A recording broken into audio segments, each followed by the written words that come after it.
February 23, 1945. Iwo Jima, 14 hours. Deep inside a bunker carved from volcanic rock, Sergeant Kenji Takahashi of the Imperial Japanese Army clutched his rifle in the dim red glow of lantern light. The walls shook as American shells thundered above, but he and his men had endured bombardment for days. Their commander had assured them that no weapon could breach the underground fortress of Mount Suribachi. Then came the sound that froze every man. The roar of fire, a crackling hiss followed by an inhuman howl. Flames surged through the firing slit, a river of liquid fire crawling across the ceiling. Men screamed as heat devoured oxygen. Takahashi dropped to the ground, clawing at the dirt, his lungs filling with smoke. In that instant, he understood the truth. America had brought a weapon against which courage was useless. The flamethrower had arrived. For Japanese soldiers, the shock of flamethrowers was more than physical. It was psychological, a terror that undermined the entire doctrine of defense. Japan's strategy on Iwo Jima was clear: fight from tunnels, pillboxes, and caves. Deny the Americans the island until they bled themselves dry. General Tadamichi Kuribayashi ordered his men to construct 11 miles of underground fortifications, interlocking positions that could survive weeks of shelling. Artillery and bombs smashed the surface, but left the tunnels intact. The defenders believed they could hold forever. What they had not reckoned with was fire that could flow around corners, reach into holes, and suffocate men without even striking them.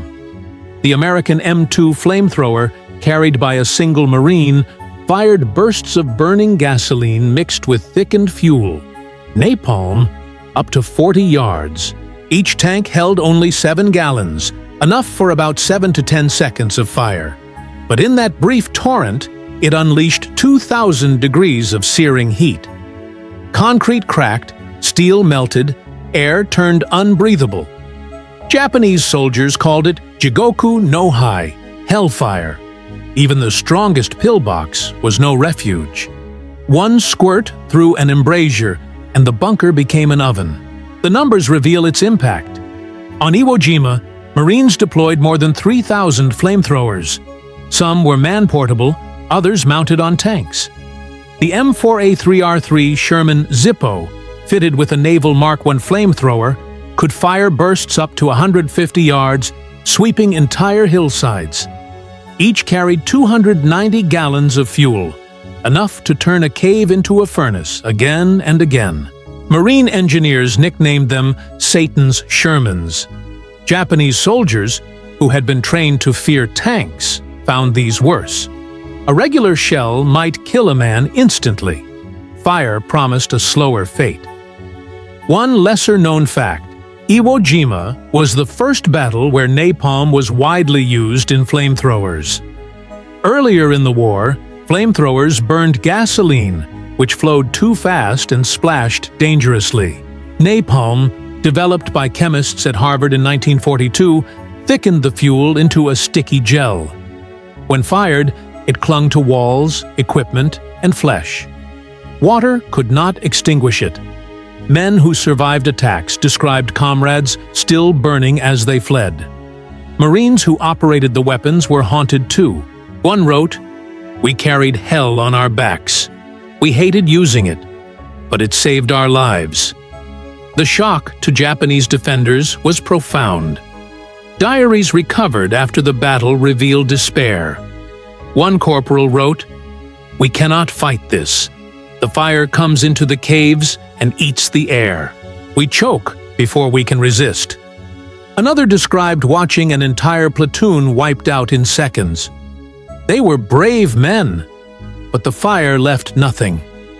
Unlike artillery or bombs, which could be endured, flamethrowers targeted the mind. Soldiers knew that if fire came, there was no escape.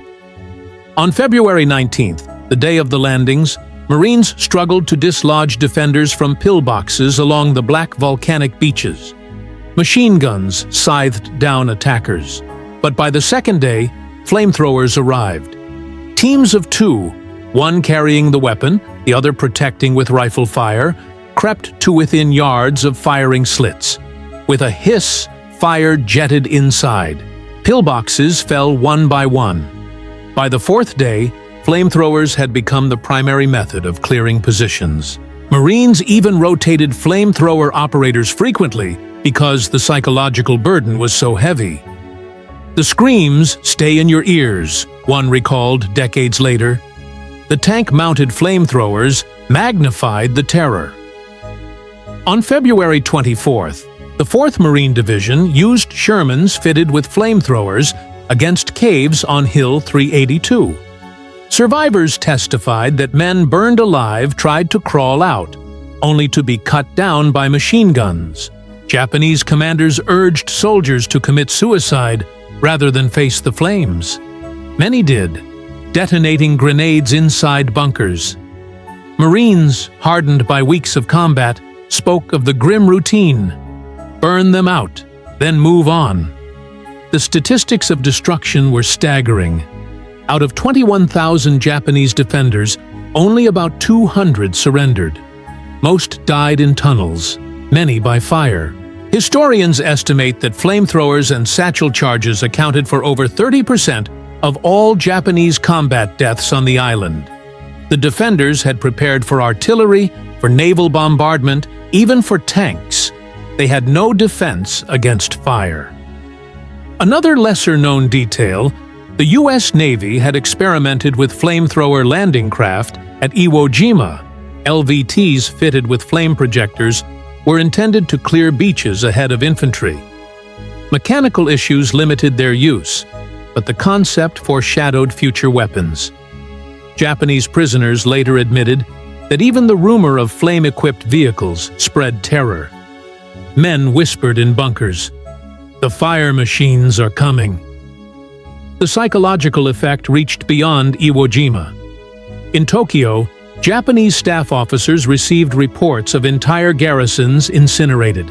One officer wrote in his diary, "We told our soldiers to hide like moles, but the Americans have brought fire into the earth itself. There is no safety now." At Okinawa weeks later, defenders braced not just for shells, but for fire. Many dug secondary exits in caves, hoping to escape when flamethrowers came. It rarely worked. The cruelty of the weapon did not escape American notice. Some Marines hated carrying flamethrowers, knowing they were marked men.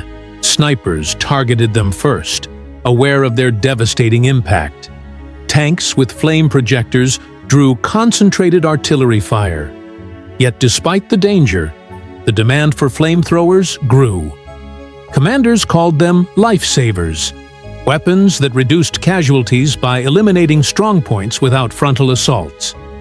General Holland Smith, commander of Marine forces on Iwo Jima, bluntly stated, "Without flamethrowers, we could not have taken the island." For the Japanese, the legacy was despair. Survivors described the feeling of betrayal by the earth itself.